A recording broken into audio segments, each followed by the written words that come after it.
In physics, the unit 3 is density. To determine density, I will explain it by using two figures.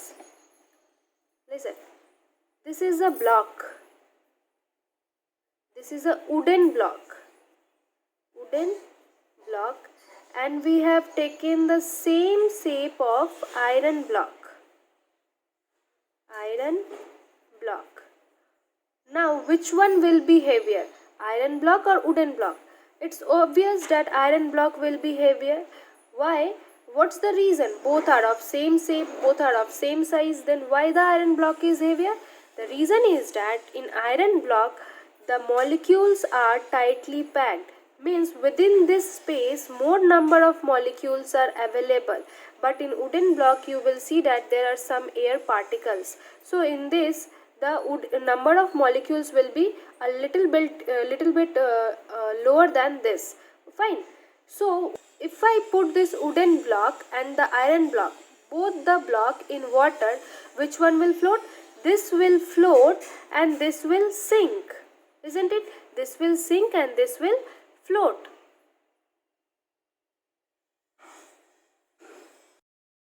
Okay, I was explaining this, that if I put both this wooden block in water, which one will float and which one will sink? Konta bhashbe, konta dube jabe? Obviously wooden block will float and this iron block will sink. Fine. Why? Because the reason. What is the reason behind floating and sinking? If density is greater than water, okay, density is greater than water, it will sink. If density of a substance is less than water, then it will float. মানে এর মানে আমি বেঙ্গলিতেই ভালো করে বুঝিয়ে দিচ্ছি, যদি এই উডেন ব্লকের কোনো একটা ব্লক, আমি বলছি যদি একটা ব্লকের কোনো একটা সাবস্ট্যান্সের যদি ডেনসিটি বেশি হয় তাহলে সেটা ডুবে যাবে, আর যদি কম হয় তাহলে সেটা ফ্লোট করবে। তাহলে এই কেসে কি হচ্ছে, এই আয়রন ব্লকের যে ডেনসিটিটা ছিল সেটা হচ্ছে মোর দ্যান ওয়াটার, সেই জন্য কি হয়, আয়রন ব্লকটা ডুবে যায়। অ্যান্ড এখানে উডেন ব্লকের কেসে কি হচ্ছে, উডেন ব্লকের ডেনসিটি হচ্ছে কম, জল থেকে কম, সেই জন্য এইটা ভাসছে। সো ডেন্সিটি ইজ নাথিং, যদি আমি ম্যাথামেটিক্যালি বলি তাহলে ডেন্সিটির ফর্মুলা হচ্ছে mass by volume, simply mass by volume, or the mass per unit volume of a substance is known as its density. এবার এখানে দুটো ইউনিটের কথা আসবে, ডেন্সিটির দুটো ইউনিট হবে, একটা হচ্ছে এসআই ইউনিট আর একটা হচ্ছে CGS unit. Now tell me, মাসের এসআই ইউনিট কত হয়? মাসের এসআই ইউনিট কত হয়? কেজি। অ্যান্ড ভলিউমের এসআই ইউনিট কত হয়? Metre cube. So the SI unit of density will be kg per meter cube, or you can write it like this, kg m minus 3. Fine, kg m minus 3 or kg per meter cube. Similarly যদি আমি CGS এ consider করি তাহলে কেজির মাসের CGS unit কি হয়? গ্রাম, আর এটার কি হয়? মিটারের centimeter cube. So it will be gram per centimeter cube. CGS unit is gram per centimeter cube and SI unit is kg per meter cube. এবার ডেন্সিটির তো একটা ফর্মুলা বলেই দিলাম যে density is equals to mass by volume. যদি আমাদেরকে মাস বার করতে বলে তাহলে মাসের ফর্মুলা হয়ে যাবে ডেন্সিটি ইন্টু ভলিউম। এই ফর্মুলাসগুলো খুব ইম্পর্টেন্ট কিন্তু অঙ্ক করতে গিয়ে লাগবে। তারপরে লাস্ট হচ্ছে ভলিউম, যদি ভলিউম বার করতে বলে তাহলে formula will be mass by density. You have to learn this three formulas nicely. এটা মুখস্থ রাখার একটা ট্রিক আছে, আমি সেই ট্রিকটা বলে দিচ্ছি। Look at this triangle, you have to just memorize this triangle only, density, mass, volume. Fine, density, mass and volume. যদি ডেন্সিটি বার করতে বলি তাহলে mass by volume, mass, look at here, mass by volume. যদি আমি volume বার করতে বলছি তাহলে সেটা কি হয়ে যাবে? Mass by density. Volume is equals to, look at this one, volume is equals to mass by density. আর যদি মাস বার করতে বলি তাহলে এটা will be simply density into volume, সেই জন্য এখানে mass equals to density into volume. তো যদি এই ট্রায়াঙ্গেলটা মনে থাকে আমরা বাকি তিনটে ফর্মুলা ইজিলি ডিরাইভ করে নিতে পারবো। Okay, next topic is relationship between SI unit and CGS unit of density. So we know that SI unit is kg per meter cube and CGS unit is gram per centimeter cube. So we have to find the relationship between these two units. Look at this one. 1 kg per meter cube can be written as 1 kg by 1 meter cube. Okay, 1 kg by 1 meter cube. Now 1 meter cube can be written as 1 meter into 1 meter into 1 meter. Next, you have to change this kg into gram and meter into centimeter. So we know that 1 kg is equals to how much gram? 1000 gram, and 1 meter is equals to how much? 100 centimeter. So it will be 100 centimeter into 100 centimeter. Cut this 30, this 30. So you will be left over how much? 1 gram, and here 3 zeros are left. So 1000 centimeter cube. So this 1000 is in division. Now if we bring it on the left hand side, it will become multiplication. So let me write the left hand side portion.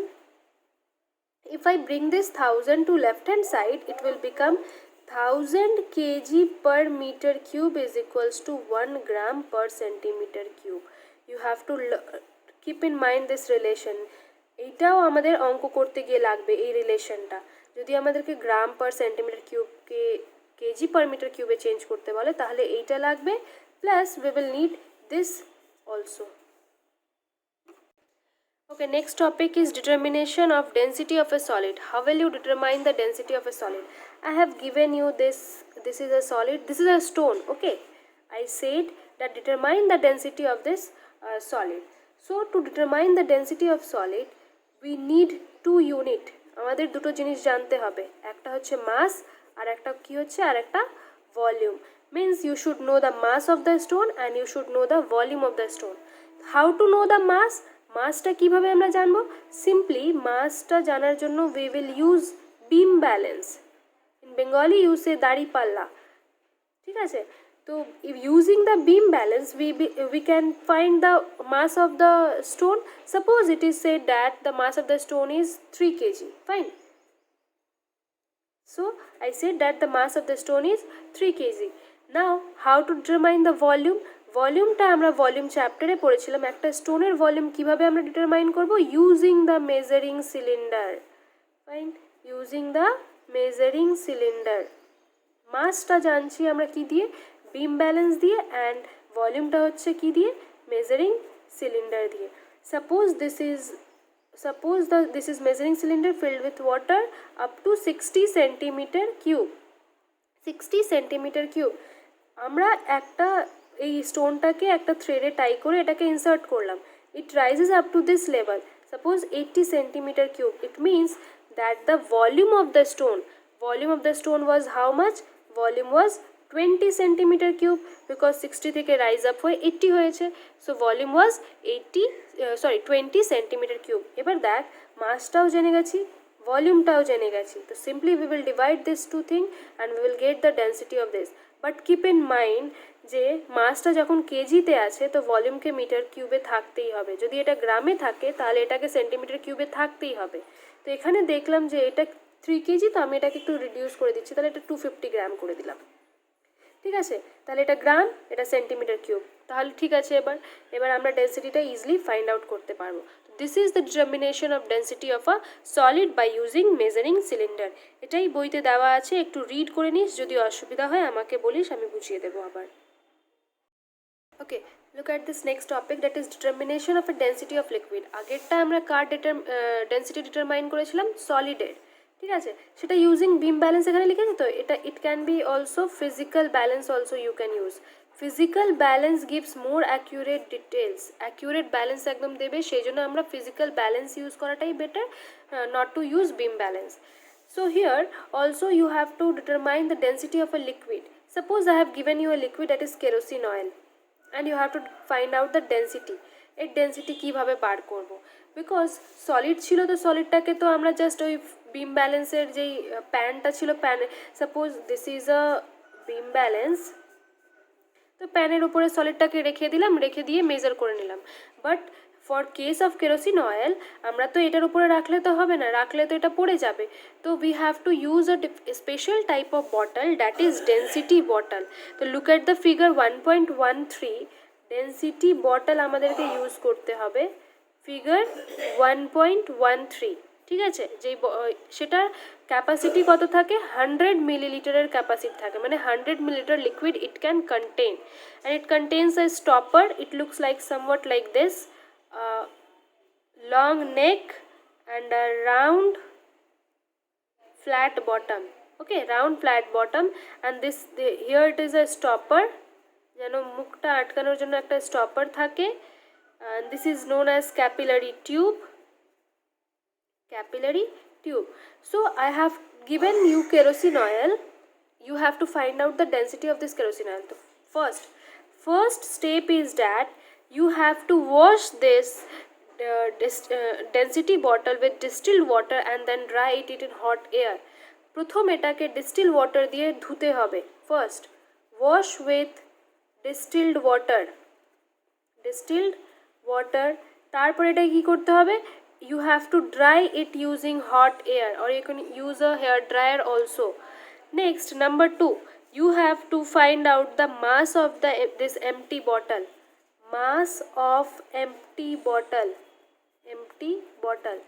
ধুয়ে নেওয়ার পর এটার কি করতে হবে, মাসটা determine করতে হবে, যে এর মাস, খালি বটলের মাস কত, তো আমি সেটাকে ধরে নিচ্ছি m, fine.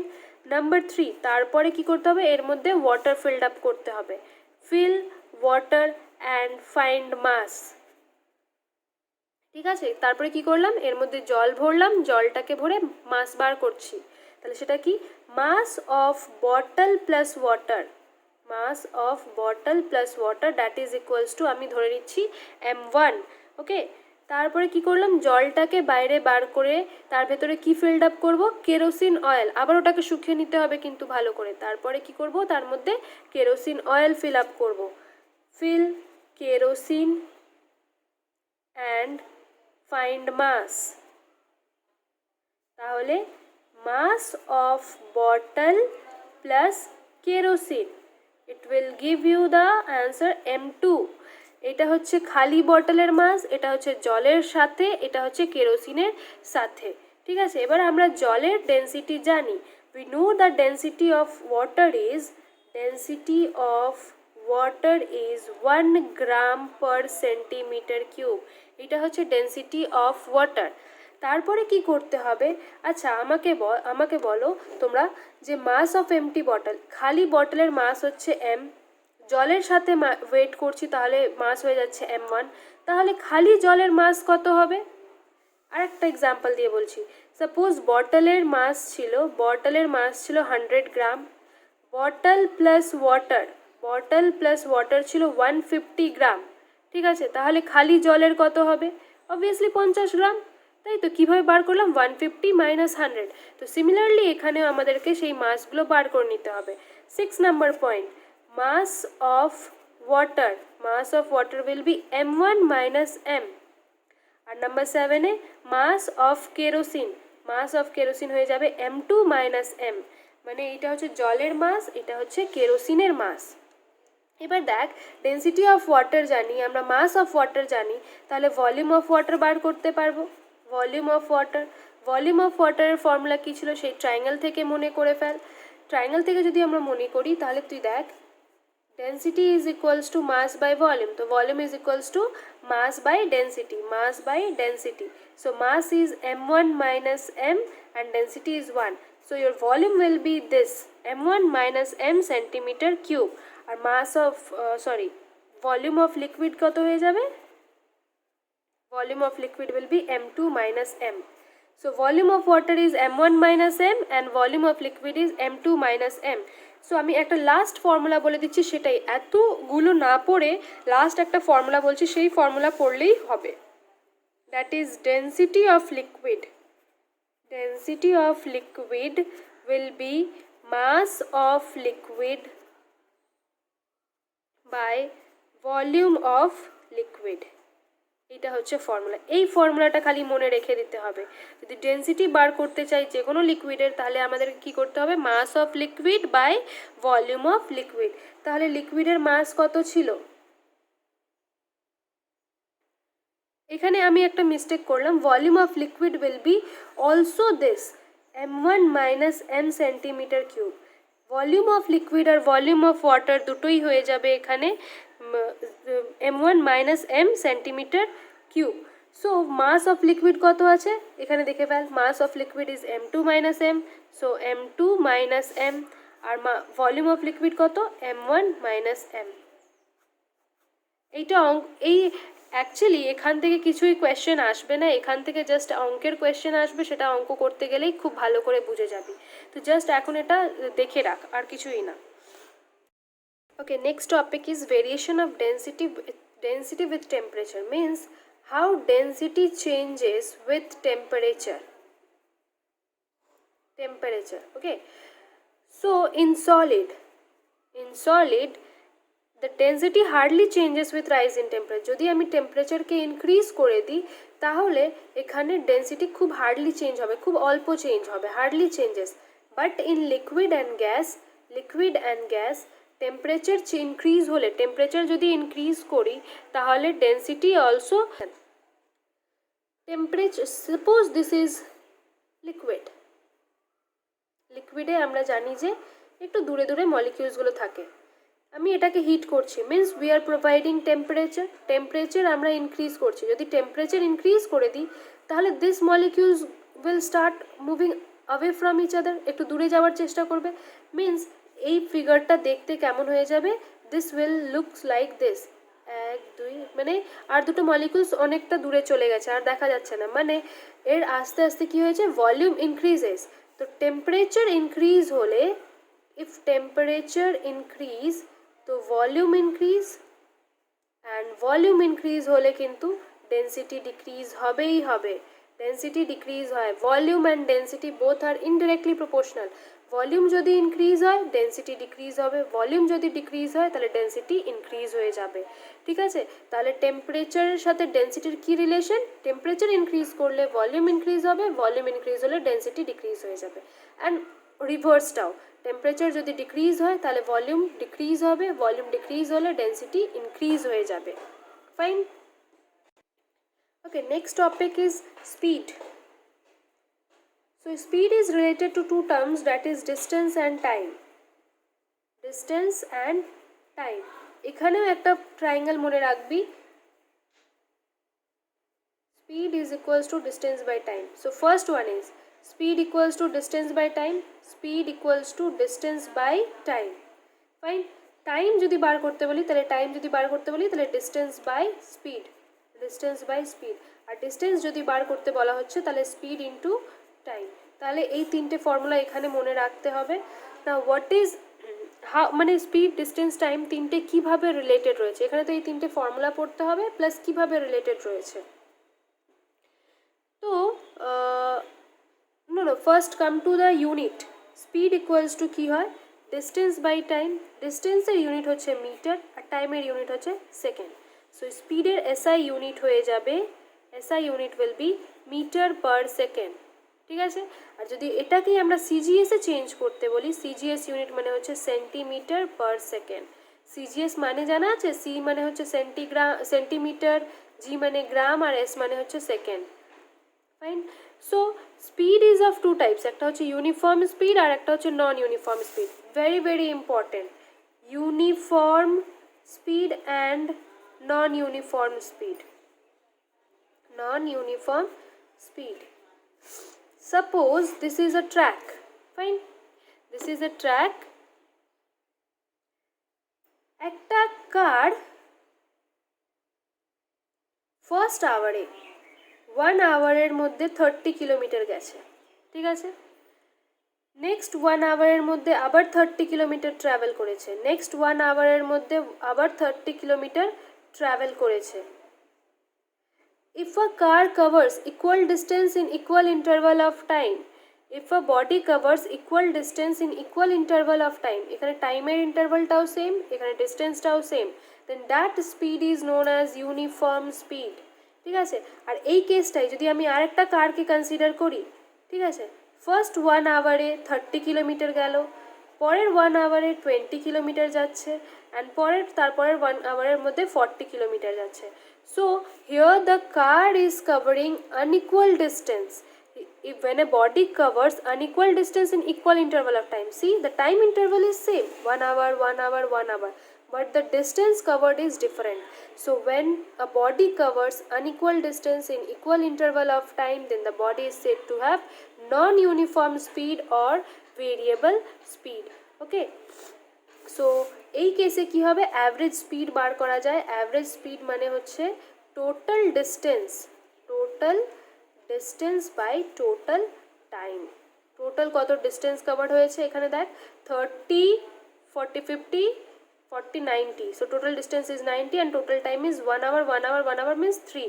So your average speed will be 30 kilometer per hour. So যখন আমি অঙ্কগুলো করাবো তখন বেশ ভালো করে বুঝতে পারবি। নাও ইয়োর হোমওয়ার্ক ইজ, এখানে লিখে দিচ্ছি আমি homework, exercise 1.3 objective type question A B C D E, A B C D E. Next day I will see this, okay. আর পরের দিনই আমি এখানকার নিউমেরিক্যালসগুলো করিয়ে দেবো।